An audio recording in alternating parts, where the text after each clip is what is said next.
The galactic archive stretched across 3 moon-sized stations, housing the collected knowledge of 47 civilizations spanning 12,000 years. Dr. Susan Martinez had spent 6 months cataloging human literature in Section 7 Alpha when the summons came. Dr. Martinez, your presence is requested in the Vault of Unsolved Mysteries. The Valorian administrator's translator crackled. His crystalline form shifted nervously. It concerns the precursor Riddle. Susan looked up from her workstation, where she'd been uploading Earth's entire collection of dad jokes, much to the confusion of her alien colleagues. The one that stumped everyone for 3 centuries? The very same.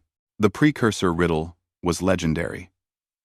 Discovered on an ancient obelisk in the Andromeda sector, it was believed to be the key to accessing a vast repository of advanced technology. Thousands of the galaxy's greatest minds had attempted to solve it. All had failed. Susan followed the administrator through corridors lined with data crystals and bioorganic storage units. They entered a chamber where a dozen alien scholars clustered around a holographic projection. The riddle floated in the air, its symbols automatically translating. The seeker arrives. The barrier inquires. The seeker must respond. What says the seeker? To gain entry. When the barrier asks, who approaches? We've tried every formal greeting in known languages, explained a Thorgon philosopher, his tentacles gesturing in frustration. Ancient passwords, mathematical sequences, philosophical treatises. Nothing works. The linguistic structure suggests a call and response pattern, added a Kethian scholar. But what response? Susan studied the riddle, frowning. Something about the phrasing seemed oddly familiar. Before she could speak, her son's voice echoed from the doorway. Mom! There you are. 8-year-old Evan Martinez bounded into the chamber, his backpack bouncing. The alien scholars recoiled slightly, not from fear, but from the unpredictable chaos that seemed to follow human children everywhere. Evan, sweetheart, I'm working, Susan said, though she couldn't help but smile. She'd brought him to the archive when Earth's schools went on summer break, and he'd been exploring the stations like they were the galaxy's biggest playground.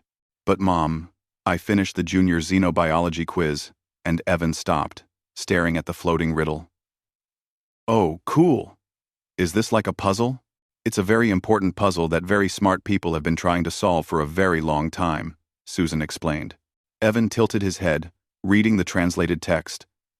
Then he burst out laughing. The scholars exchanged confused glances.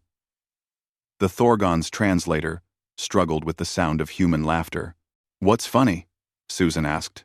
Mom, it's just a knock-knock joke, Evan giggled. Don't you see? Who approaches? Who is like saying, who's there? In a knock-knock joke, the chamber fell silent. 47 sets of alien sensory organs focused on the small human child. A knock-knock joke? The Valorian administrator repeated slowly. Susan's eyes widened. Evan, say that again. It's a knock-knock joke. You know, knock-knock. And then you say a name or a word, and then they say the name or word plus who.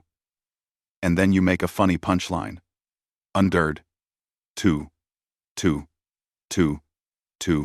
Evan bounced on his feet. The precursors are asking, who's there? So you just need to answer like in a knock-knock joke. The Kethian scholar's membranes fluttered in agitation. We don't understand. What is this knock-knock joke protocol? Susan knelt beside her son, her mind racing. Humans were the newest members of the galactic community, their culture still largely unknown to most species. And knock-knock jokes, ridiculous, childish, based entirely on wordplay and cultural context, were uniquely human. Show them, Evan, she said softly. Evan walked up to the holographic interface. The ancient AI that had guarded the precursor vault for centuries activated, its voice resonating through subspace. Who approaches? Banana, Evan said confidently. Banana who? Banana.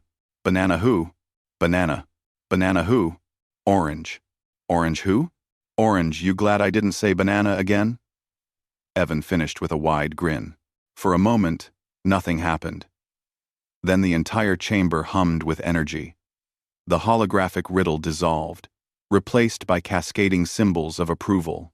Ancient systems throughout the archive awakened, and somewhere in the depths of space, a vault 300 light-years away unlocked for the first time in millennia. Humor protocol confirmed, the AI announced. The precursors were a species of joy-seekers, only those who understood absurdist humor deemed worthy of their legacy. Welcome, inheritors of laughter. The alien scholars stood in stunned silence.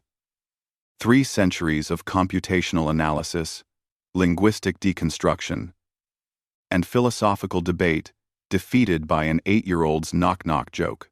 The Valorian administrator turned to Susan, his crystalline form reflecting rainbow patterns of amazement.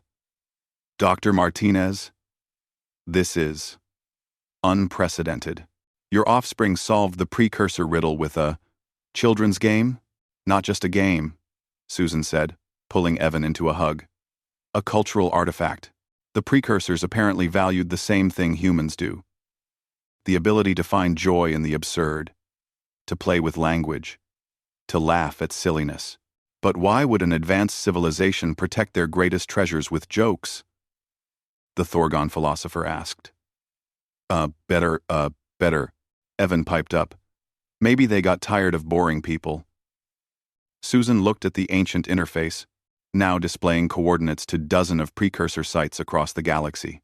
Each one, they would later discover, protected by various forms of human-style humor. Puns, riddles, wordplay, and absurdist comedy. The precursors tested for something the rest of the galaxy forgot to value, Susan said quietly. The ability to be silly, to play, to laugh. She ruffled Evan's hair. Turns out, that's humanity's greatest asset. Knock knock, Evan said to the assembled scholars. They stared at him blankly. He grinned wider. You're supposed to say, "Who's there?" As Susan began teaching the galaxy's greatest minds the ancient art of the knock-knock joke, she realized something profound. Humanity's role in the galactic community might not be as warriors or diplomats or even scientists. It might be as the universe's class clowns, and maybe that was exactly what the cosmos needed.